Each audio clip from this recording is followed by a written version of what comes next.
Bienvenue. Aujourd'hui, on vous présente les ETA, donc les entreprises de travaux agricoles. Alain va s'en charger et Pascal nous présentera les sociétés foncières, donc les GFA, groupements fonciers agricoles, les GF, groupements forestiers, et les GFR, groupements fonciers rural. Le but aujourd'hui, ça va déjà être de comparer ces structures et on va le faire aussi par des cas pratiques, chiffrés et non chiffrés. Donc, c'est ce qu'on va vous présenter dans l'heure qui suit. Donc, les présentations, moi, c'est Pauline Triconnet. Je préside ce comité qui a été récemment créé et dont l'objectif est de proposer des formations à destination des experts comptables sur ces thématiques agricoles. Donc, pour le moment, on est très introductif pour créer un socle commun de connaissances sur ces thématiques agricoles. Donc, je vous laisse vous présenter. Alors, Pascal Guette-Dessus, je suis associé, je suis notaire à Lieusaint et associé à un groupe qui s'appelle Juris Alliance. On a 3 études à Meaux, Épernay et Lieusaint. Et donc, je suis associé avec Ophélie Delmotte, que vous avez dû voir et écouter lors des 2 derniers webinaires. Et là, moi, aujourd'hui, je vais simplement vous présenter tout ce qui est groupement foncier. Alain Mira, donc ancien comptable du CDER dans la Marne, comptable agricole, fiscalité agricole, exploitant divers et viti agri. Et j'ai été pendant 15 ans intervenant à l'IDREA en comptabilité et fiscalité agricole. Voilà, donc notre présentation du jour, elle s'insère dans une petite série qu'on a démarrée en octobre. On a commencé par présenter l'entreprise individuelle et l'URL. Ensuite, il y a 2 semaines, on a présenté avec Alain et Ophélie la SCEA et le GAEC. Ces webinaires, ils sont dispo en replay sur YouTube ou directement sur le site de l'Ordre, sur la page du comité agricole.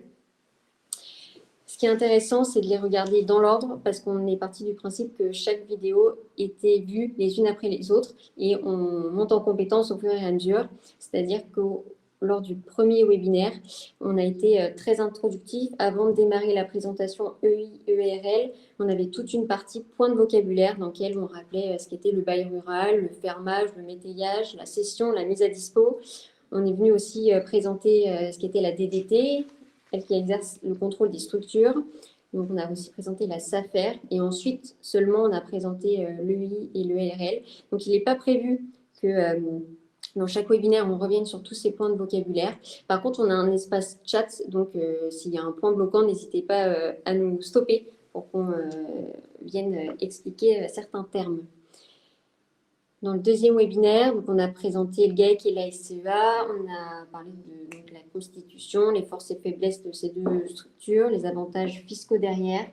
Alain nous a bien différencié l'IRIS agricole et on a parlé pas mal aussi transmission avec Ophélie.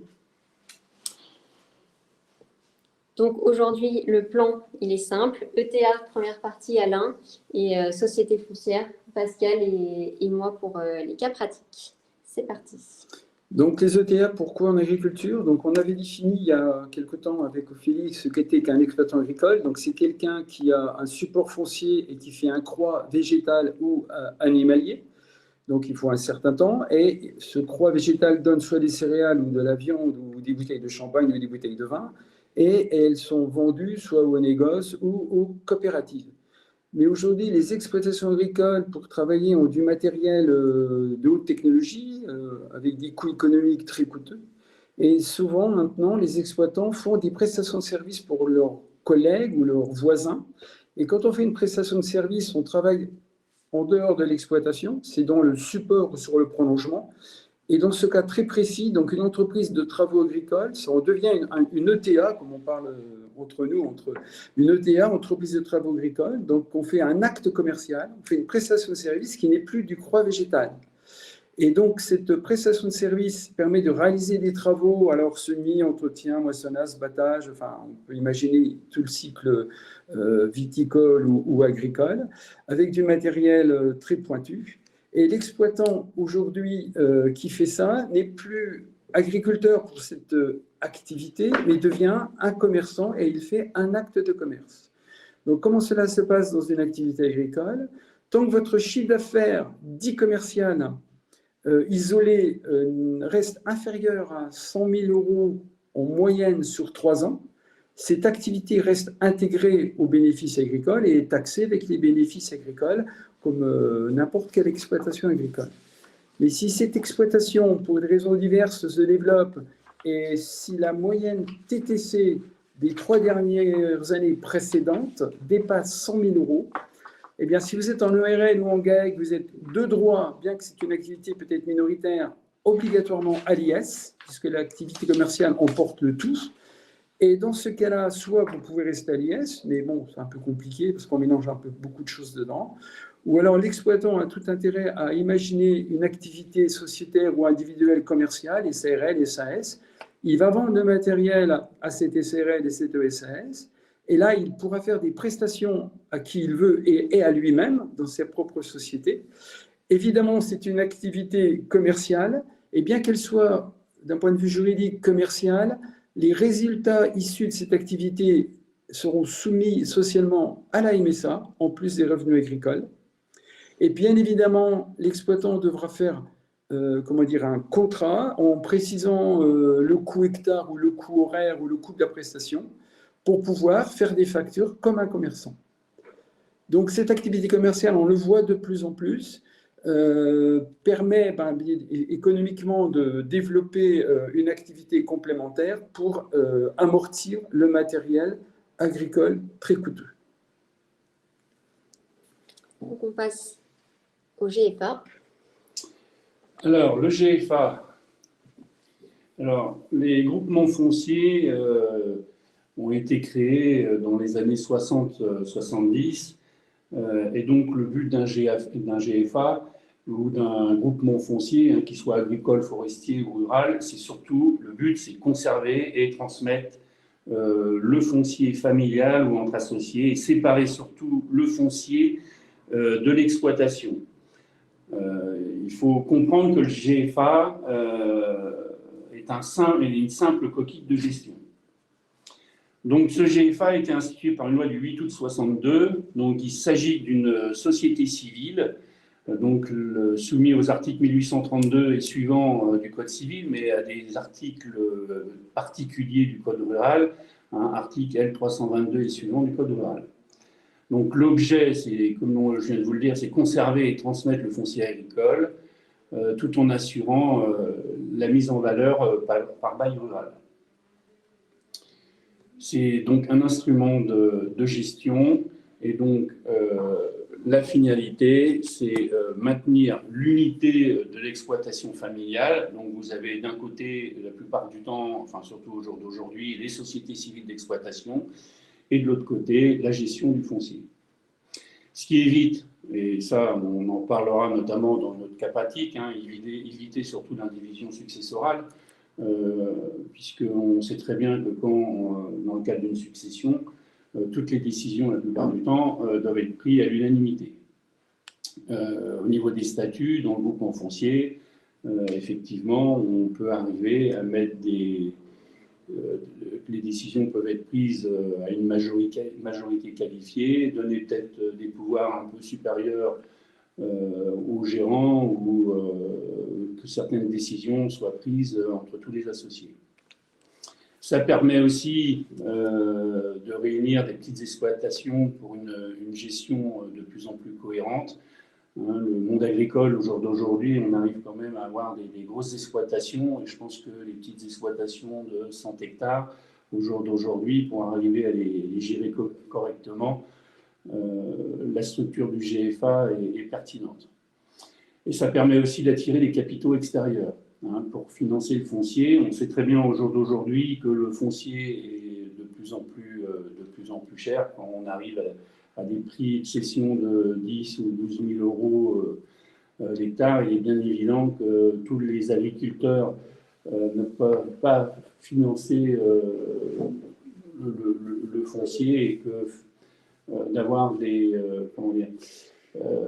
investisseurs extérieurs permet quand même de garder la gestion de ce foncier à travers ces structures.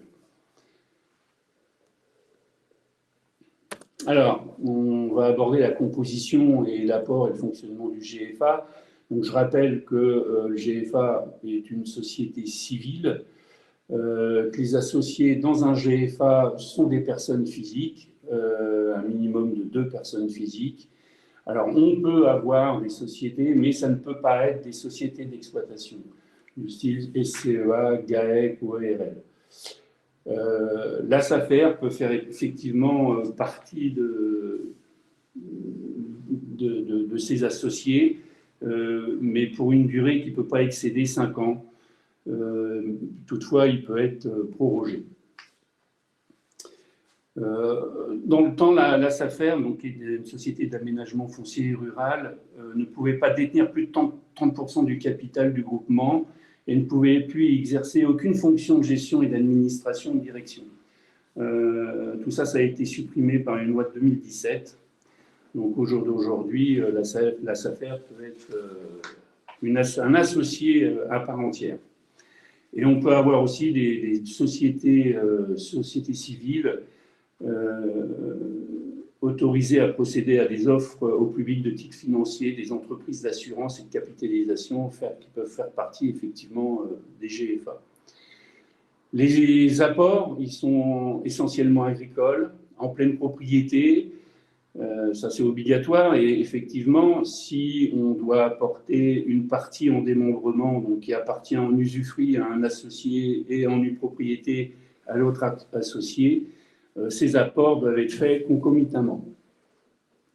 Le numéraire, c'est limité à 30%, en sachant que le GFA a un délai effectivement pour financer l'achat de terre, puisque le but du GFA, c'est d'être propriétaire d'un foncier et de louer les biens par bail à long terme.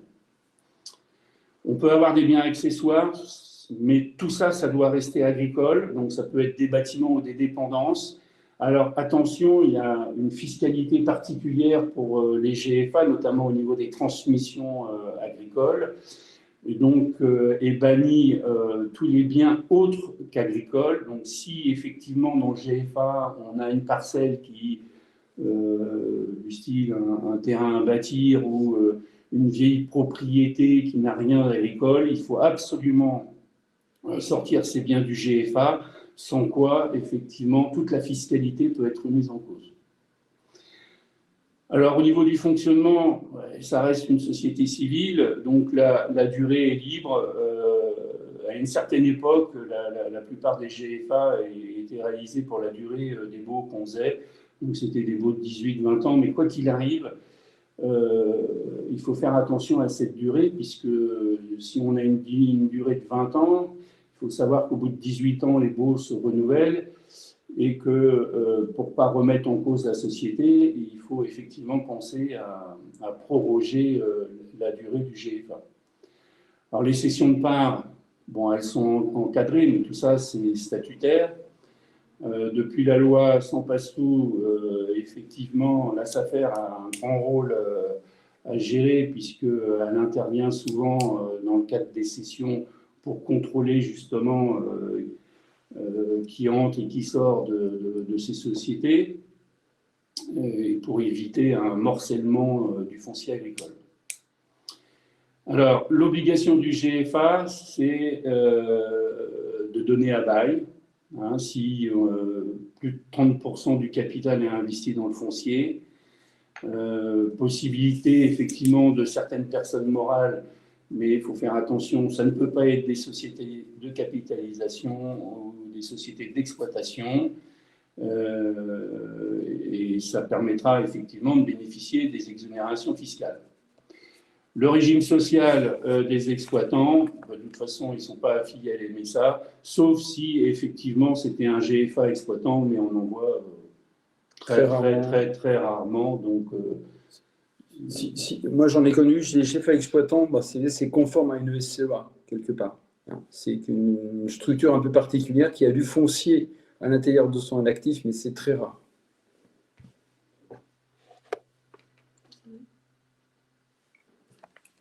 Alors, la fiscalité et transmission du GFA, c'est comme quand même le point d'achoppement. Hein, le GFA, bon, Effectivement, il a été créé effectivement pour conserver tout ce qui est foncier.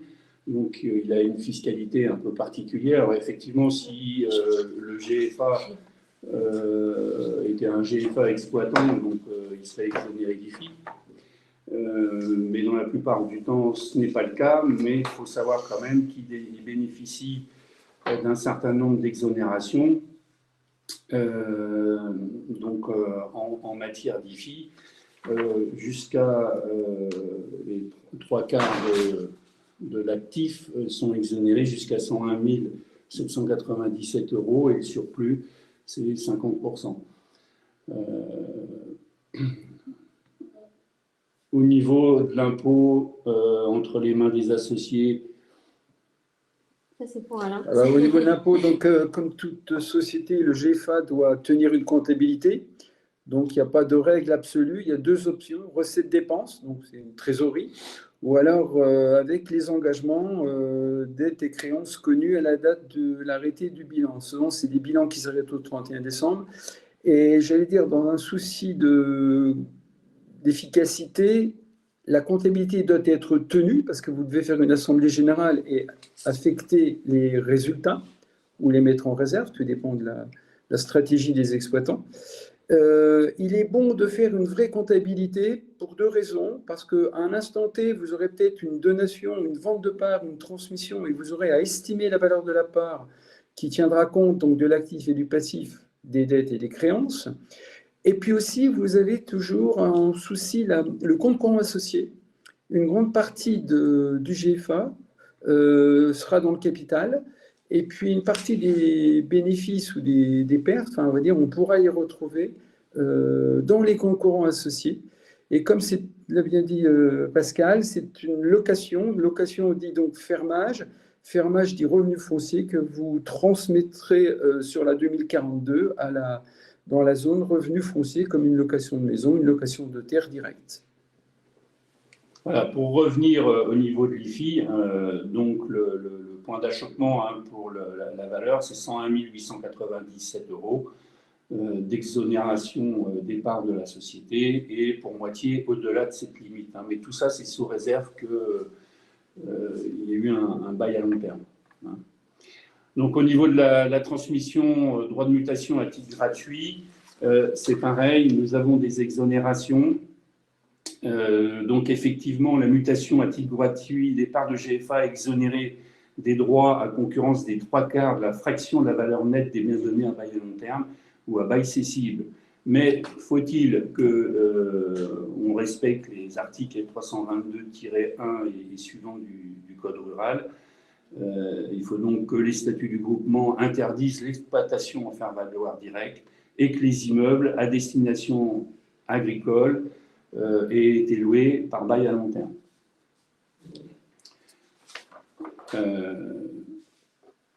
Et bien entendu, l'exonération partielle, et ça, il faut faire très attention, ne s'applique pas lorsque le bail a été consenti depuis moins de 2 ans au donataire, à son conjoint ou à l'un des descendants, ou à une société contrôlée par une ou plusieurs de ces personnes. Donc ça, c'est point d'achoppement, il faut faire très, très attention, parce que ça peut remettre en cause le régime fiscal. Et puis, au niveau du donataire ou de l'héritier, il doit garder les parts du GFA pendant un certain délai. Et donc là, il y a eu plusieurs modifications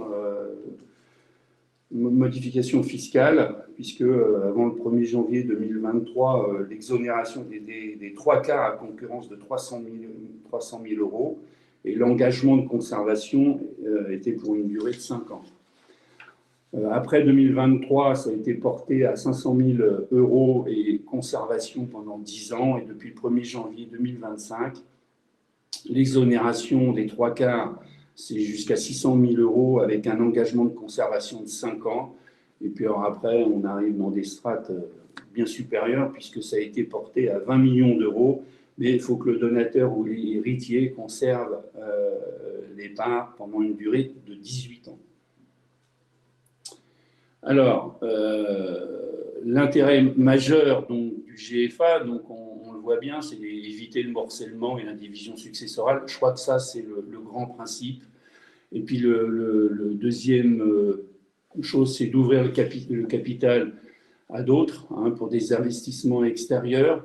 Moi, j'ai eu le cas de GFA investisseurs qui effectivement avaient des associés qui levaient des fonds et qui permettaient à un agriculteur qui n'avait pas les moyens de rester sur l'exploitation. Donc le GFA achetait les terres et on lui louait par bail à long terme, ce qui lui permettait de pérenniser son entreprise.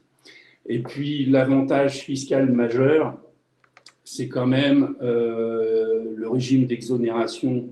Il faut bien avoir ça en tête quand même, les régimes d'exonération en cas de transmission à titre gratuit. C'est quand même un avantage qu'on n'a pas dans d'autres matières.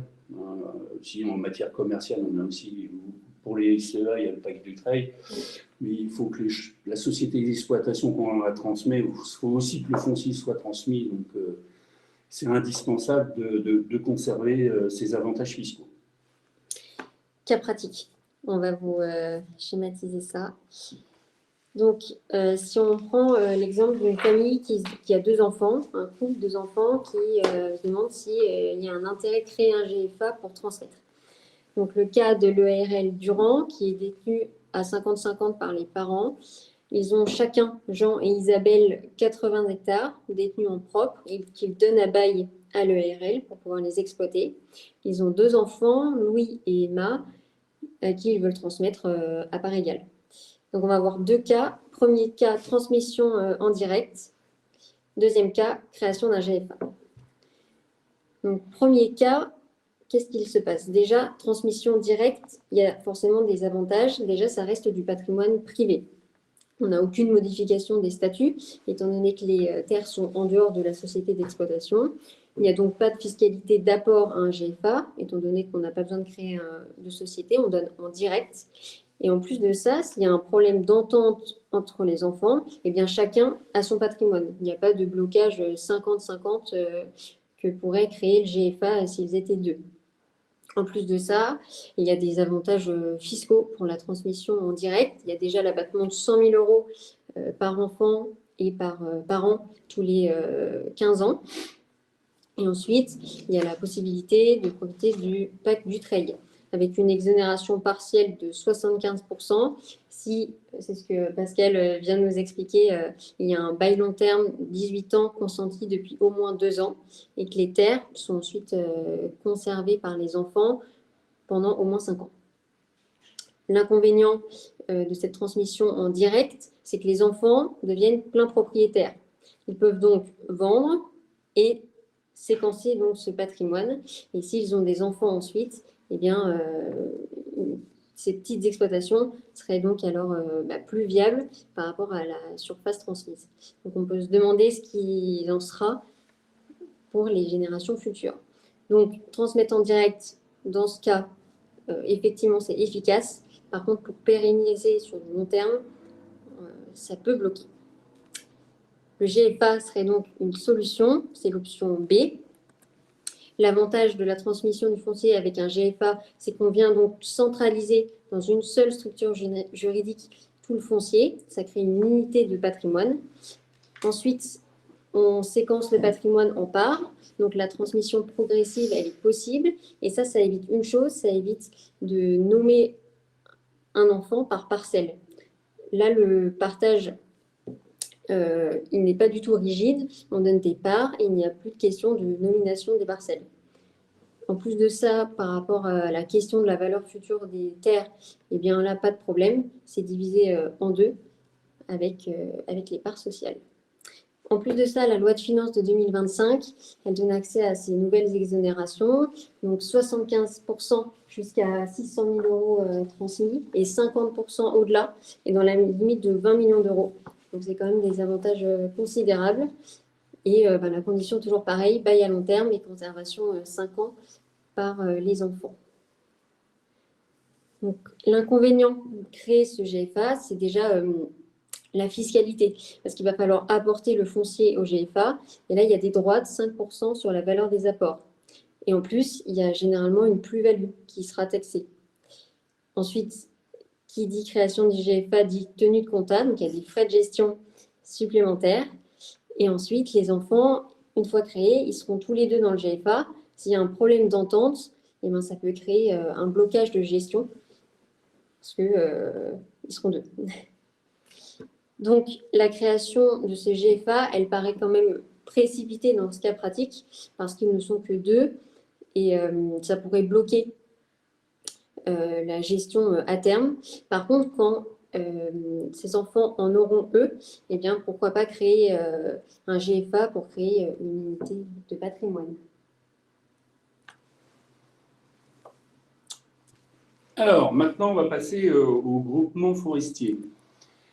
Donc, c'est comme le GFA, ça a été créé dans les années 50-60. Hein, donc, c'est également une société civile soumise aux règles prévues aux articles 1832 et suivants du Code civil, mais son objet est purement limité à la propriété et à la gestion des forêts. Donc, au jour d'aujourd'hui, on a, pour la petite histoire, 75% de la forêt qui est dans le domaine privé, et 25% de la forêt domaniale, donc tout ça c'est public. On a effectivement des sociétés de gestion telles que la Caisse de dépôt et consignation qui est propriétaire d'une très grande partie à travers sa société de gestion des bois et forêts en France, plus des sociétés privées, et on a sur les 25% qui restent, c'est l'ONF qui s'occupe de tout ce qui est propriété forestière qui appartient à l'État ou aux collectivités locales. Donc, le groupement forestier est vraiment constitué en vue de la constitution, de l'amélioration, l'équipement ou la gestion d'un ou plusieurs massifs forestiers, ainsi que l'acquisition des bois et forêts. Bon, en sachant que sur ces 75% de forêts privées, on a beaucoup de petits propriétaires, quand même, de moins de 4 hectares, bon, des fois un peu plus, mais et pour mettre en valeur effectivement tout leur massif forestier, on a besoin à côté de ça de sociétés expérimentées. Donc, comme je le disais, le groupement forestier est une société civile. C'est vraiment un outil de gestion durable et de transmission patrimoniale. La finalité, c'est effectivement exploiter et valoriser la forêt dans une logique de durabilité. On en parle de plus en plus souvent de cette durabilité. Et il y a beaucoup de sociétés donc, qui se sont spécialisées pour aider les propriétaires forestiers, notamment dans les coupes de bois, dans le replantage, dans la gestion de ces bois et forêts. Il s'agit effectivement de société civile. Alors, au niveau de son fonctionnement et de sa composition, donc, il peut y avoir plusieurs personnes physiques, effectivement, donc un minimum de 2. Et puis les personnes morales, donc il n'y a aucune restriction là-dessus, c'est pas comme dans le groupement foncier agricole. Et la plupart du temps, ce sont des apports de bois et forêts et de terrains pastoraux, mais qui sont le pendant de la gestion de ces bois et forêts. On peut faire des apports en numéraire, un apport mobilier possible, mais tout ça, ça reste dans le cadre d'acquisition de massifs forestiers. Donc le capital social, comme dans toute société civile, est divisé en parts proportionnelles donc, à l'apport de chaque associé. Et le fonctionnement de cette société, comme pour le GFA, donc, il y a des statuts, il y a des décisions qui sont à prendre, on prévoit toutes les majorités qu'il y a eu de prévoir. On peut prévoir aussi une majorité de blocage, parce qu'en cas d'héritage, on n'est pas obligé de vouloir voir venir tous les héritiers qu'on veut. Donc tout ça, c'est prévu dans le cadre statutaire.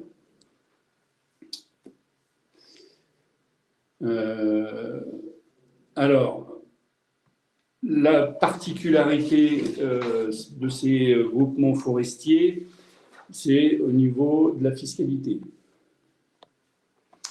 Alors, la fiscalité, En ce qui concerne l'IFI, la plupart des groupements forestiers gèrent et exploitent tout ce qui est massif forestier, donc la plupart du temps ils sont exonérés effectivement d'IFI.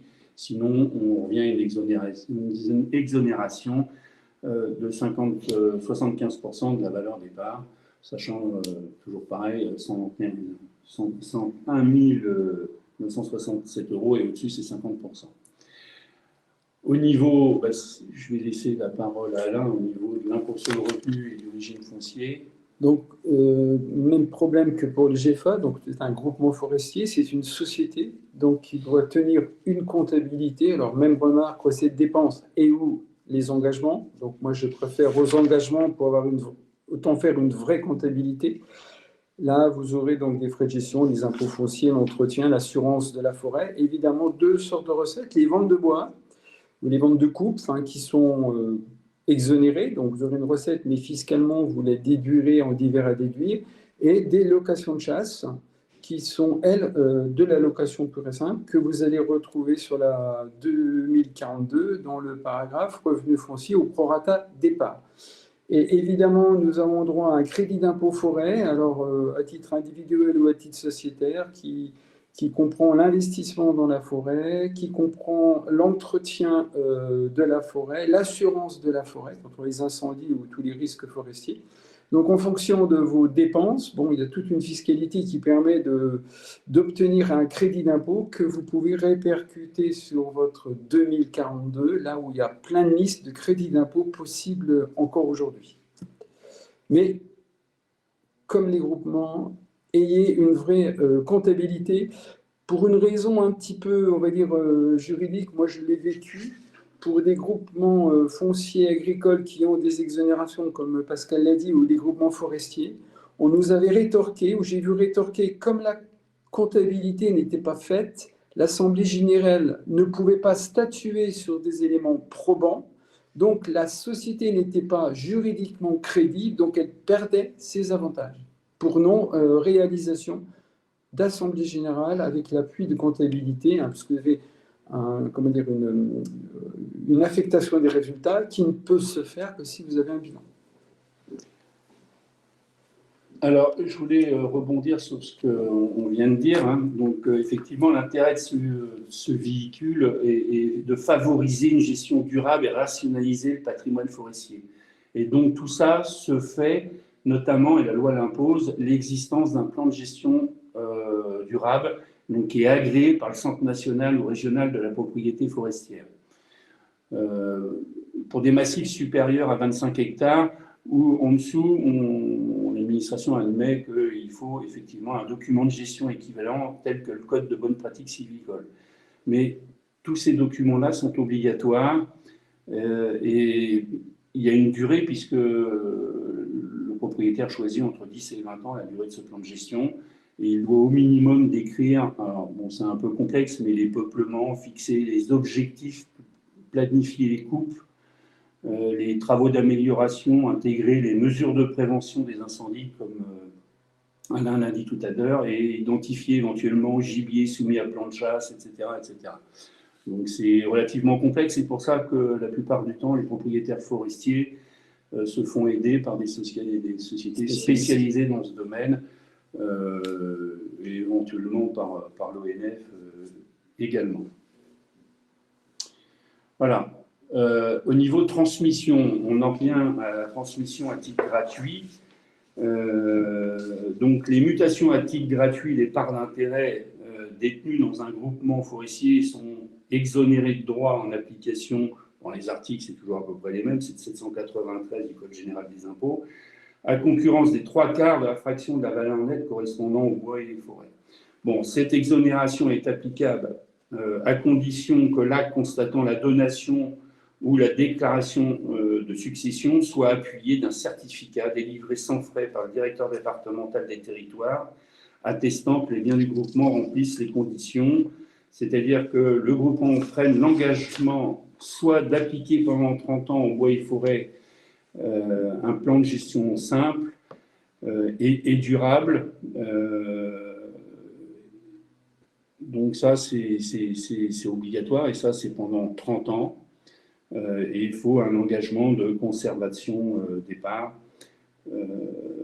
par le donateur.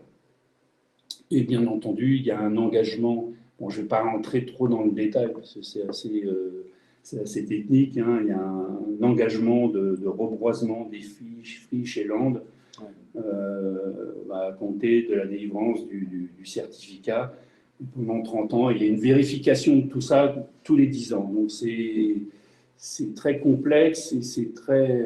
Il faut bien respecter les règles et c'est pour ça que les propriétaires forestiers ont besoin de se faire aider pour bénéficier. Parce que bon, ce qui est important, c'est quand même la transmission. La transmission, il y a quand même une exonération de 75% de la valeur des parts. Et il est bien évident que si on ne respecte pas les engagements, on peut se faire rattraper, comme on dirait vulgairement, par la patrouille, et qu'il y a une remise en cause de tout le système dont le donataire peut bénéficier. Donc il faut faire attention à ça. Donc l'intérêt majeur, c'est un outil patrimonial avant tout. C'est aussi un moyen de conserver nos bois et forêts, puisque c'est une gestion complexe et qui coûte, d'où l'intérêt d'avoir des investisseurs extérieurs tels que la Caisse de dépôt et consignation ou d'autres sociétés qui participent dans ces cas-là au capital de ces groupements fonciers.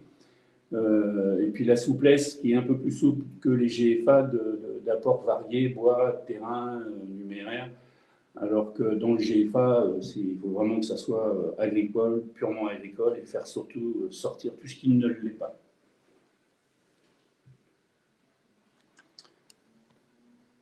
Alors, on a le dernier qui est un mixte, le groupement foncier rural.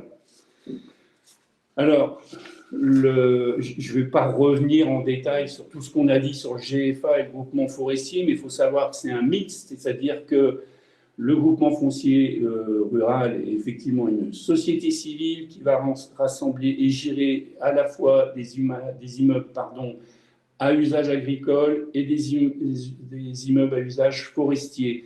Et que le GFR doit à la fois respecter les règles qui sont prévues dans le cadre du GFA et à la fois respecter les règles qui sont prévues par les groupements forestiers.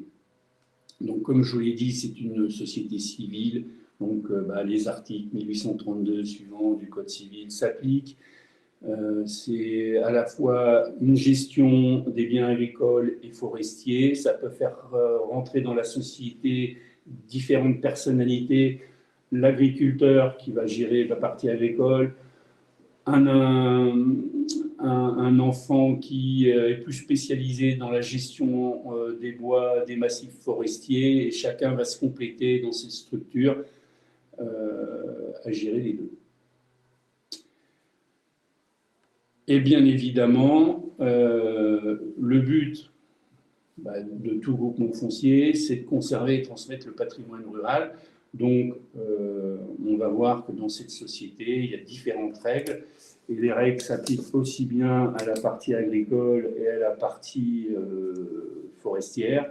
Et il ne faut pas négliger l'une ou l'autre. Et on verra dans un exemple que je vous donnerai chiffré tout à l'heure l'importance de bien gérer les deux et parallèlement. Donc après, la composition et les apports, le minimum c'est 2 associés, hein, comme dans toute société civile. Et comme on vous le dit, personne morale, on cumule à la fois les associés dont les GFA et groupements forestiers ne sont pas toujours les mêmes, donc on évite les sociétés d'exploitation quand même. Les apports, pour l'agricole, c'est en pleine propriété, donc on trouve des immeubles purement agricoles, plus les bois et forêts, terrains à vocation forestière. Et le numéraire, c'est pareil, c'est les mêmes règles, hein, donc 30% investis et 30% investis rapidement dans l'achat de terre. Capital social, comme toute société civile, divisé en parts sociales proportionnelles aux apports de chacun. Le fonctionnement, ça reste pareil, hein, c'est encadré, on a des statuts, on doit les respecter. La SAFER, toujours parmi nous, et en cas de cession de part, elle est incontournable.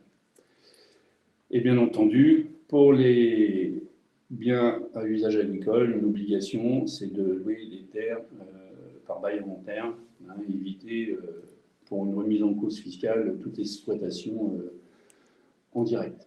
Et la gestion forestière, ben, on va retrouver notre plan de gestion durable sur 30 ans. Alors la fiscalité, bah, l'IFI, on va retrouver les mêmes règles. En ce qui concerne tout ce qui est résultat du groupement foncier rural, je vais laisser la parole à Alain, qui va nous préciser certaines choses. Donc, dans le groupement foncier rural, comme vous avez bien vu, il y a deux activités. Une, c'est la location de terre et une, c'est la gestion forestière. Donc, dans la comptabilité, vous aurez un résultat qu'on va dire global, sur lequel on statuera à l'Assemblée générale. Mais il faudra à l'intérieur faire des sources de profit, gérer l'activité agricole avec ses charges spécifiques agricoles, l'isoler, et l'activité forestière, l'isoler aussi avec ses charges spécifiques pour que sur la 2042 n'apparaissent que les vrais résultats à leur juste valeur. Une petite remarque aussi, sous l'aspect forestier, les ventes de bois étant exonérées d'impôts, donc l'exploitant n'a pas à mettre sur sa 2042, mais vous avez quand même une obligation de mettre le forfait forêt sur la 2042, qui est un élément que vous trouverez sur les avis d'impôt foncier. En bas, en général, vous avez la valeur locative définie par la commission des impôts, la commune et les spécialistes de la forêt. Alors, un chiffre qui est souvent relativement modeste, mais ce résultat, enfin, qui n'est pas un résultat, qui est un constat, doit être réaffecté sur la 2042 en BA forfait avec la quote-part issue de ce calcul. Donc, toujours pareil, je vais faire, je reviens, une vraie comptabilité, segmenter les deux revenus et les affecter au prorata départ aux personnes concernées en ayant des comptabilités, disons, je ne vais pas dire de seconde zone, mais des comptabilités par nature d'activité. C'est beau? Oui. Ok. Donc, au niveau de l'IFI, ben, on retrouve exactement les mêmes exonérations, tant pour la partie agricole que la partie forestière. Donc, c'est exactement les mêmes règles fiscales qui s'appliquent. Et en cas de transmission entre vifs, également, donc, pour la partie agricole, obligation d'avoir un bail rural à long terme, pas d'exploitation en direct, et pour le donataire, un engagement de conservation des parts. Et pour la partie forestière, c'est un engagement de gestion durable. Ça, comme on l'a vu avec un plan de gestion et des contrôles administratifs tous les 10 ans pour vérifier que ces engagements sont bien respectés. Donc on voit bien quand même que l'intérêt du GFR est considérable puisqu'il permet une détention collective d'un patrimoine rural diversifié, à la fois avec tout ce qui est parcellaire agricole et à la fois avec tout ce qui est gestion des bois et forêts dont les agriculteurs peuvent être propriétaires.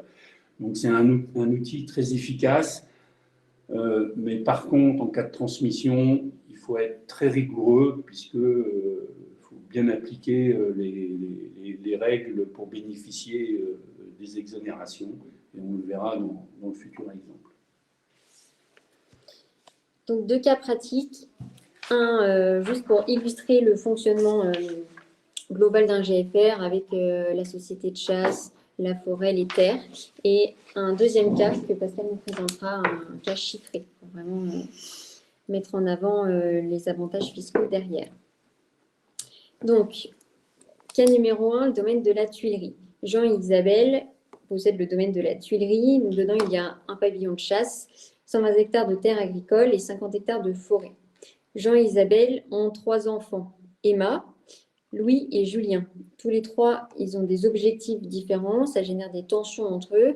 Emma aimerait conserver pour pouvoir transmettre. Louis souhaite développer la partie chasse. Et Julien aimerait exploiter les terres et les bois pour éviter ces tensions et concilier les objectifs de chacun, Jean et Isabelle décident de créer le GFR de la Tuilerie.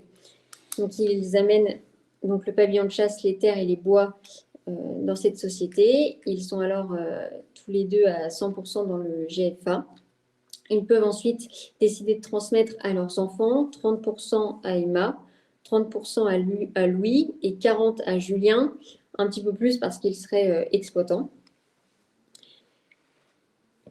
Et le fonctionnement général du GFR, ce serait déjà, étant donné que les terres auront été données au GFR, eh bien, données à bail GFR vers Julien, un bail rural, auquel Julien paierait un fermage qui générait des revenus pour GFR. Ensuite, pour la partie forêt, ils devront mettre en place un plan de gestion agréé parce qu'ils possèdent 50 hectares de forêt. C'est-à-dire que ce plan prévoira sur 30 ans eh bien, toute la partie élagage, gestion long terme, plantation. Et ça leur permettra de bénéficier du crédit d'impôt forêt, ce qui représente un abattement de 25% sur le montant engagé des travaux d'entretien et de reboisement. Et cette exonération sera imputable à l'IR des associés en fonction de leur pourcentage de part dans le GFR. Ensuite, par rapport à la société de chasse, il va pouvoir y avoir une location des droits de chasse qui générera un revenu pour le GFR. Et grâce à ça, eh bien déjà, on aura une unité du patrimoine, ce qui évitera le morcellement. Chacun aura un nombre de parts en fonction de son pourcentage. Ça ouvre droit au crédit d'impôt forêt qui encourage à une gestion durable. La transmission sera ensuite facilitée grâce aux parts. Ça règle quand même pas mal le problème d'entente et la question de la durabilité est assurée à l'avenir. Cas chiffré. Alors, le cas chiffré, c'est le cas d'un couple marié sous le régime de la communauté d'Aquet, voilà, qui détient 100% des parts d'un groupement foncier rural. Donc, l'actif est composé de 1 million d'euros de terres agricoles et 700 000 euros de bois et forêts. Donc, ce couple souhaite donner des parts à ses 2 enfants, avec un scénario, donc vous allez voir, qui est conforme aux régimes fiscaux applicables, et un scénario où les règles bois et forêt ne sont pas respectées. Donc, GFR est propriétaire effectivement d'1 700 000 euros qui se partagent entre 1 million de terres agricoles et 700 000 euros de bois et forêt. Donc, on donne moitié à chacun des enfants. Et donc, on va appliquer effectivement les règles qui s'appliquent à la fois à la partie agricole et à la partie forestière. Donc, le premier scénario. Aucune optimisation. Et le deuxième, on utilise justement les avantages fiscaux applicables. C'est parti. Alors, le premier scénario, on a donc effectivement, donc ça c'est pour un enfant et par donateur. Donc, en agricole, un enfant reçoit 500 000 euros. Donc, il est taxé à hauteur de 175 000 euros. Il reçoit effectivement 350 000 euros, ça c'est les bois et les forêts. Ah, mais là, il n'a pas respecté le plan de gestion, soit parce que ça ne les intéressait pas, soit par négligence et autres. Mais on va voir quand même que ça a une conséquence, donc aucune exonération. Donc la base taxable avant abattement est de 525 000 euros. L'abattement en ligne directe, comme vous savez, est de 100 000 euros, donc la base nette taxable est de 425 000 euros. Ce qui génère donc un montant de droit de 82 207 euros pour cet enfant. On regarde après sur le scénario 2, effectivement, là, on respecte à la fois la partie agricole avec bail à long terme, l'engagement et autres, donc sur les 500 000 euros que l'enfant reçoit, la base taxable est de 175 000 euros. Les bois et forêts reçus, 350 000 euros, mais là, exonération, donc la base taxable n'est que de 87 500 euros. Donc, vous voyez qu'entre les deux cas, on ramène avant abattement la masse taxable de 525 000 à 262 500. Donc, on a notre abattement de 100 000 euros qui s'applique pour chaque enfant et par donateur. Donc, la base nette taxable est 162 500 euros. Donc, ça nous ramène à payer des droits à hauteur de 29 707 euros, soit une différence de plus de 50 000 euros. D'où l'intérêt, c'est surtout pour ça que j'avais généré ce cas pratique, d'où l'intérêt de conseiller ses clients de bien respecter à la fois les règles d'exonération pour la partie agricole et les règles d'exonération pour les bois et forêts, puisque ça peut avoir un vrai impact financier pour les parties en présence. Voilà. Pas négligeable. Ce qui n'est pas négligeable.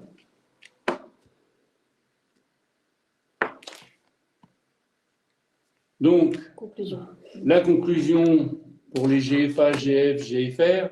Bon, pour les GFA, l'avantage, je ne vais pas re-rentrer dans tout le détail que j'ai indiqué tout à l'heure, mais c'est quand même préserver l'unité du foncier agricole, faciliter la transmission familiale, avec des avantages fiscaux importants.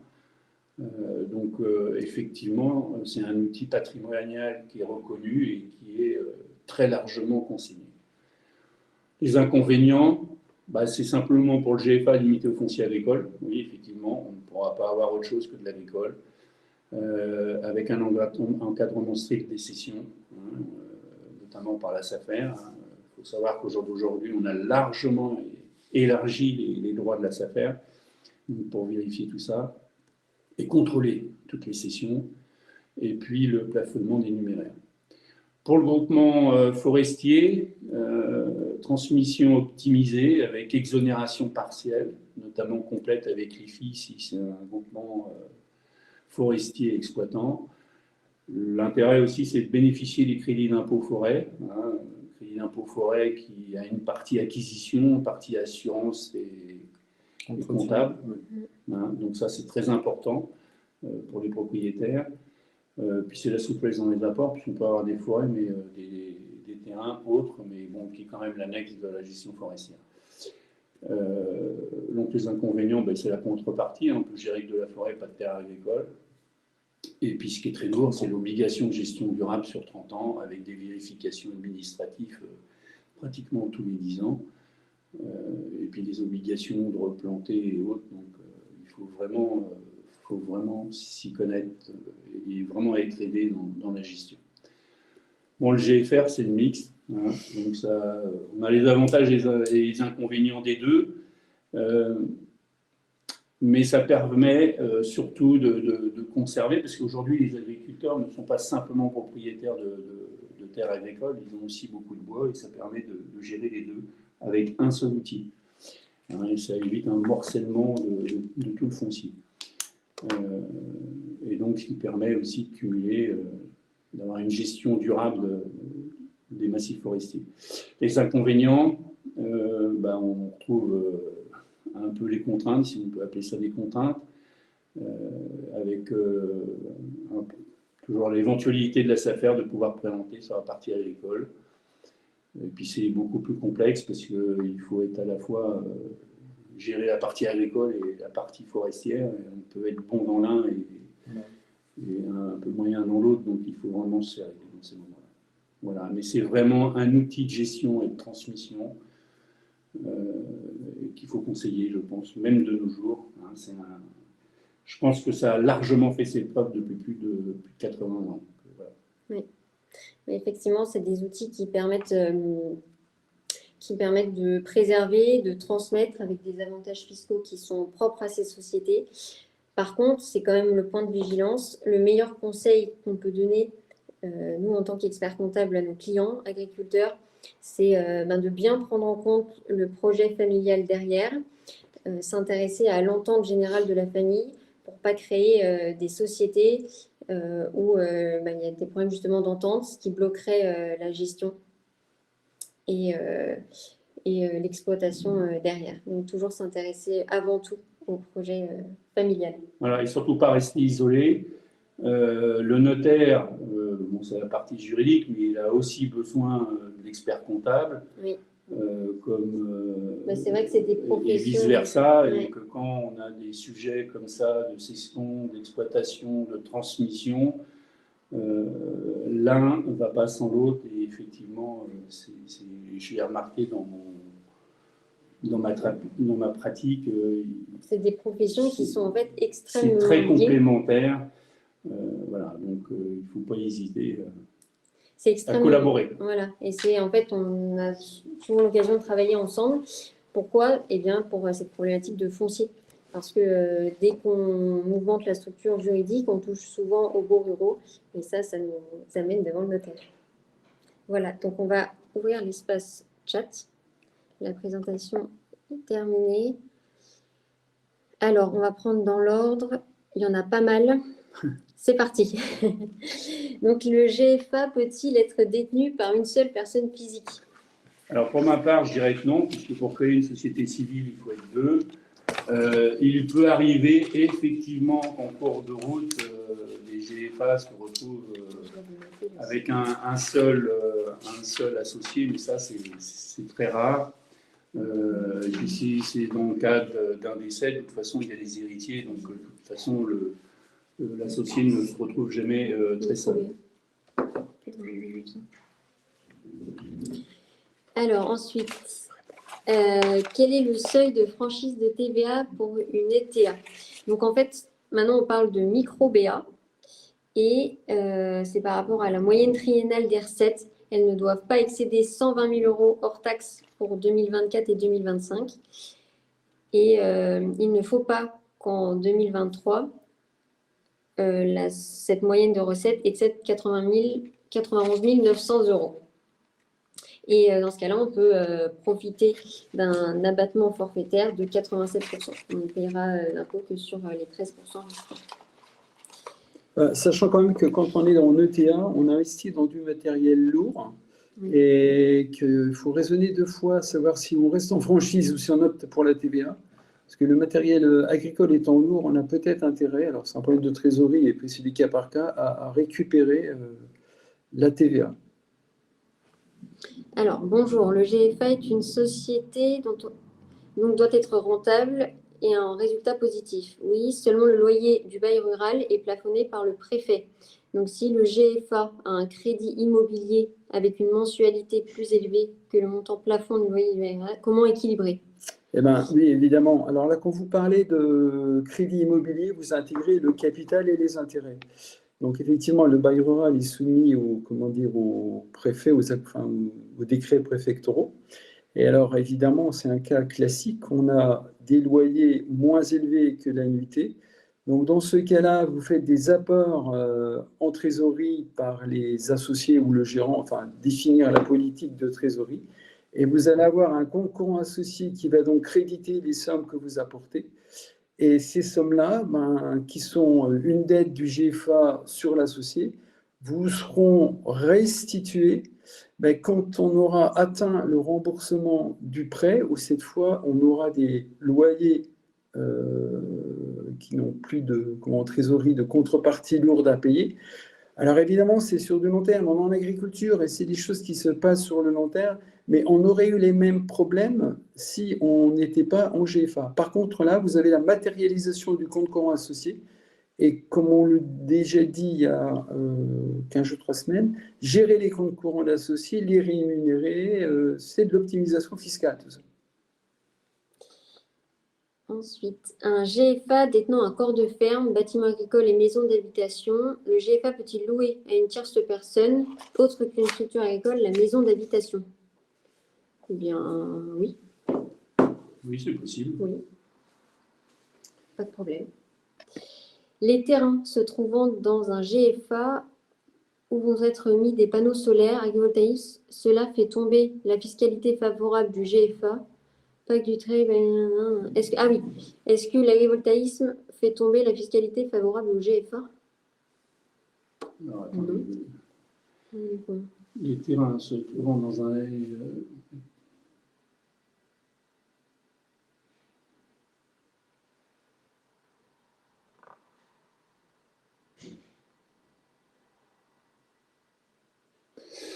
Non, il ne me semble pas, puisque effectivement, ça devient une pratique générale des panneaux photovoltaïques ou panneaux solaires. Donc, je ne pense pas que ça fasse tomber la fiscalité favorable au GFA. Le GFA peut être exploitant et est-elle soumise à TVA? Oui, le GFA, donc, qui a pour définition d'avoir du foncier au bilan, peut être qualifié de GFA exploitant. Donc, dans ce cas-là, il va falloir lui apporter l'outillage agricole, les stocks, pour qu'il exploite une exploitation agricole dans le cadre du GFA. Et dans ce cas-là, donc, c'est les bénéfices agricoles et la TVA agricole comme une simple exploitation SEA ou GAEC. Ensuite, une holding patrimoniale peut-elle intégrer un GFA? Ça dépend de ce qu'on appelle une holding patrimoniale. Si c'est une société d'exploitation, non. Si c'est une simple société civile, oui. Le GFA est une société... Non, le GF, groupement forestier. Il n'y a que GF. Le GFA. Ah, pardon, excusez-moi. Oui. Alors, le GFA est une société, donc doit être... Alors, non, on est revenu au... Celle-là, on l'a déjà faite. Est-ce qu'un groupement forestier peut détenir des habitations se trouvant sur le même terrain que les forêts? Pour ma part, oui, puisque c'est pas comme un GFA qui lui ça doit être agricole, simplement agricole. Si c'est pour les besoins de l'exploitation forestière, je dirais que oui. À partir de quand considère-t-on que le groupement forestier a une activité professionnelle pour l'IFI? Dès l'instant que le groupement forestier est constitué, il y a deux options. Enfin, l'option principale, comme Pascal l'a dit, c'est l'entretien, le maintien et les replantations. Comme nous sommes dans la forêt, c'est une activité long terme. On ne revend pas tout de suite. Il peut y avoir des reventes de bois. Et puis, vous avez la deuxième source de revenus, c'est la location de chasse. Donc, dès l'instant que le GF est constitué, son activité professionnelle est induite. Donc, c'est avec les règles de 30 ans, enfin, il y a toute une gestion de forme à respecter.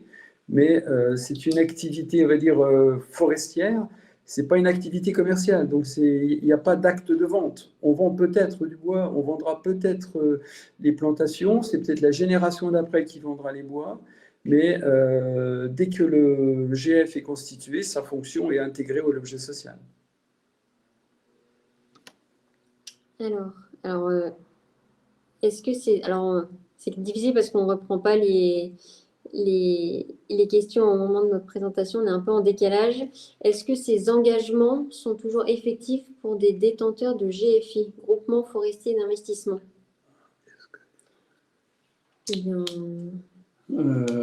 Alors, moi, ceux que je connais, je dirais oui. Maintenant, il y a quand même un intérêt, les intérêts fiscaux pour eux de respecter ces engagements. Alors ensuite, si la souscription des parts d'un groupement forestier confère un crédit d'impôt de 25% sur les sommes versées, est-ce qu'on pourrait envisager des apports en numéraire chaque année et ainsi bénéficier d'un crédit d'impôt chaque année? Non, en fait, le crédit d'impôt, il s'applique sur les montants engagés pour gérer la forêt. Donc, par exemple, sur les coupes de bois. En fait, on profite de l'abattement que sur les charges engagées pour entretenir cette forêt. Les charges sont de trois types. C'est achat de forêt, mais d'achat de forêt sur pied, entretien de la forêt et assurance. Après, il faut aller un peu plus loin dans les détails, mais les parts sociales ne sont pas soumises au crédit d'impôt. Voilà. Dans un groupement foncier, quel est l'alias fiscal à établir? Dans un groupement foncier, quel que soit le groupement foncier, c'est la 2072. C'est une feuille que l'on dépose en général au mois de février ou quelque chose comme ça.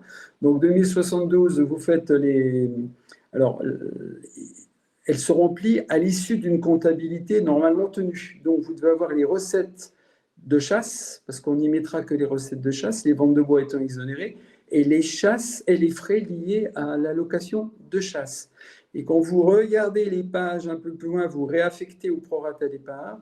Et vous avez aussi une case BA, forfait, et c'est là que vous mettez le forfait forestier au prorata départ. Mais la 2072 est l'élément qui passe de la comptabilité à la 2042, effectivement. Je pense qu'on a répondu à la question d'après. On fait en 2060 si on a des revenus autres que forestiers, exemple droit de chasse. Et si on a des revenus forestiers, c'est simplement la valeur cadastrale à reporter sur l'IRPP.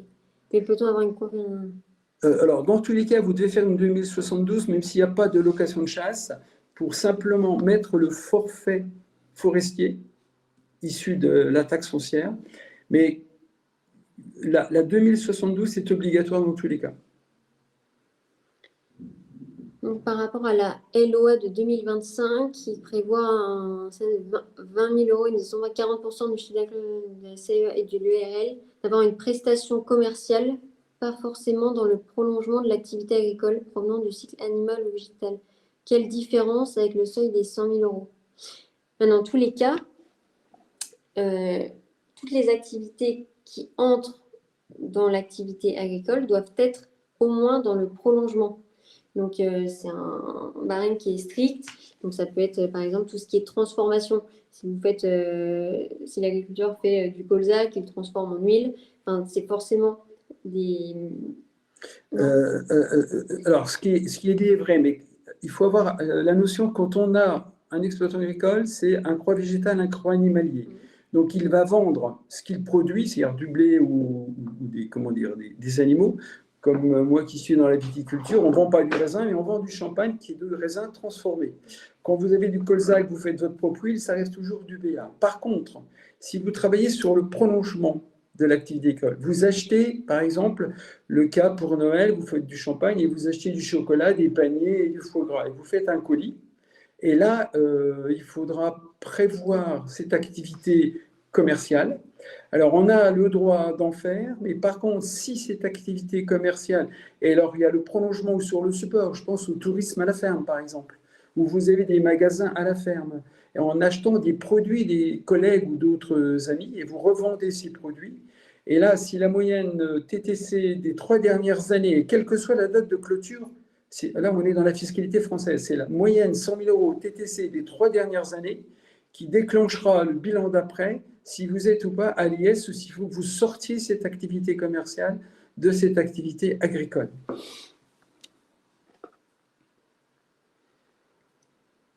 Avez-vous précisé que des personnes morales peuvent être associées dans un groupement foncier?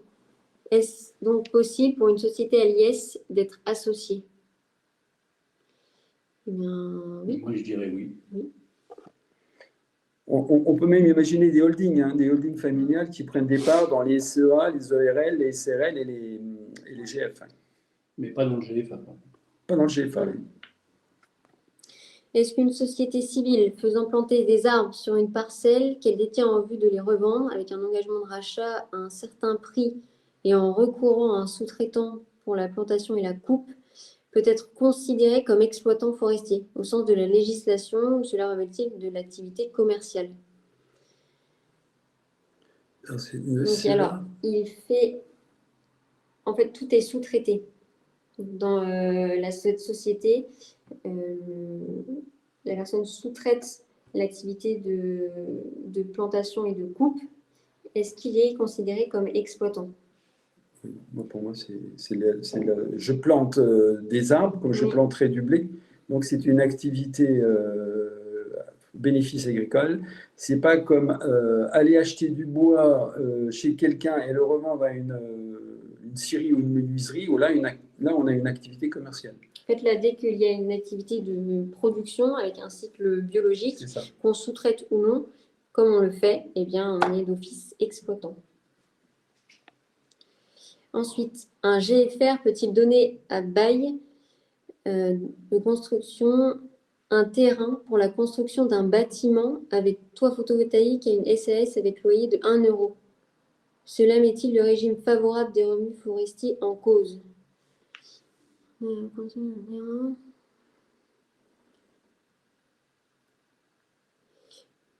Alors, pour le coup, moi, je ne comprends pas trop la question. Je ne sais pas si peut-il donner à bail.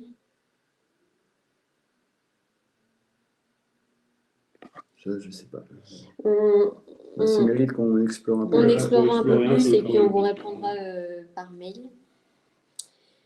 Ensuite, un GFR peut-il être assujetti à la TVA uniquement sur les parties terres agricoles, à l'exception des parties boisées, susceptibles de bénéficier d'un abattement forfaitaire en cas de vente de bois? Il me semble que l'option est globale pour le GFR. Oui, Si oui. l'option est globale, on ne peut pas avoir des sous-activités avec des TVA Enfin, c'est vrai différenciés. qu'en fait, dans la gestion, on va séparer la compta du Mm. GFR et du GF du GFA dans la même société. Mais par rapport aux régimes fiscaux, on applique les mêmes. Oui, l'option est globale. L'option elle est globale.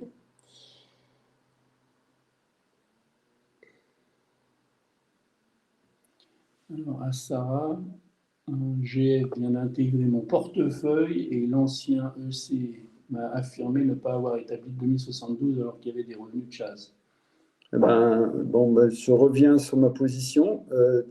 Nous avons des GF, des GF, des GFA, des GR. Ce sont des sociétés. Une comptabilité est obligatoire pour que juridiquement, elle ait toutes les qualités juridiques. La location de chasse, dans le GF, ben, il faut la répartir, mais sous quels critères vous la répartissez au prorata départ, certainement. Mais c'est simplement pour les. Alors, évidemment, la 2072 est obligatoire. Alors, il a peut-être mis, mais il n'a pas tort non plus, quelque part, l'ancien, il a mis la quote-part de location de chasse, j'espère, quelque part sur la 2042. Mais la logique fiscale, c'est une logique où on arrive à la 2042 en partant de la comptabilité d'une feuille fiscale spécifique pour aboutir à la 2042. Donc la 2072 est obligatoire et même s'il n'y avait pas de location de chasse, ne serait-ce que pour le forfait forestier, vous êtes obligé de faire une 2072. Ensuite, peut-on mettre une forêt dans une SCI existante? Ah oui, on peut acheter une forêt. Enfin, si, il peut acheter une forêt. Oui, on peut acheter. Après, est-ce que c'est Après, c'est toujours propre à l'organisation familiale. l'organisation familiale Pourquoi pas? après, pourquoi pas, mais l'intérêt, c'est aussi d'avoir des exonérations en cas de transmission. Donc, je pense que le groupement forestier ou groupement foncier rural est plus adapté. Enfin, bon, après, pourquoi pas. Ensuite, les revenus financiers d'un GFI doivent-ils faire l'objet d'une déclaration de 1777? Quand vous parlez des revenus financiers d'un GFI, c'est-à-dire que le groupement forestier d'investissement a fait des placements, touche des dividendes, des intérêts, enfin peu importe, lui, dans ce cas-là, il doit faire une 2777 et puis une 2561. Tout dépend de la nature de qu'est-ce qu'un revenu financier. Mais si vous avez un GFA, un GF ou un GFR, dans lequel vous rémunérez les comptes courants d'associés avec des intérêts comptabilisés, alors vous avez la tax flax ou pas, enfin tout dépend après de la 2042 du taux, enfin il y a tout un calcul et comme l'ont fait remarquer mes deux amis là, c'est un travail de collaboration entre le notaire, le juriste et le comptable. Et aujourd'hui, on s'aperçoit que grâce à nos législateurs, il est possible de faire des choses. Après, la nature de revenus entraîne des déclarations et des imprimés, mais j'allais dire, tout est possible à condition de savoir de quoi on parle. Les revenus financiers, évidemment, que vous soyez dans un GFA, un GFI, suivent les mêmes démarches que n'importe quel revenu financier. Alors, on a une petite notification comme quoi on doit conclure. Alors, je crois qu'il reste 2 questions.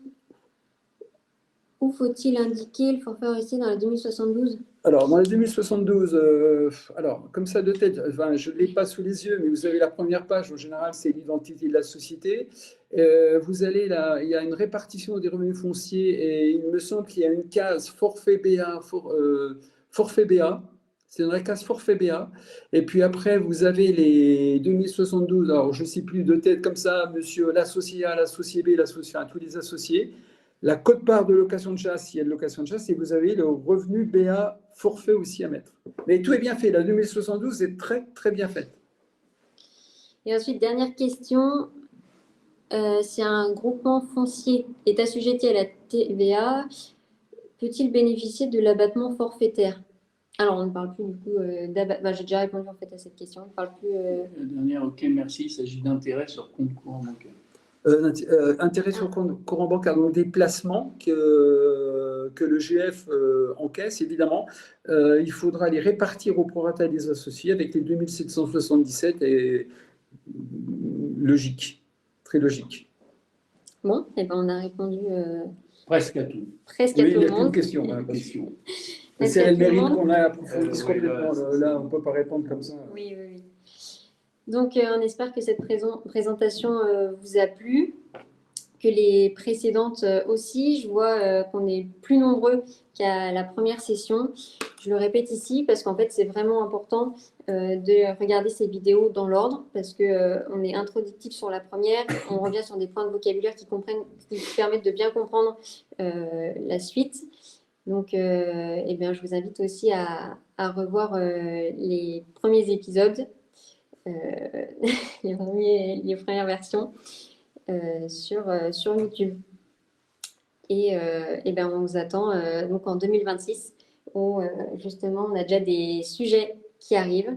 On commencera par traiter de la loi de finances, de ces nouveautés. C'est les beautés. C'est les beautés, de ses particularités pour le domaine agricole. Et puis, on traitera des sujets plus techniques. On va revenir sur la gestion des stocks, par exemple. On traitera aussi des transmissions avec Ophélie et Pascal. Donc, ça arrive en 2026.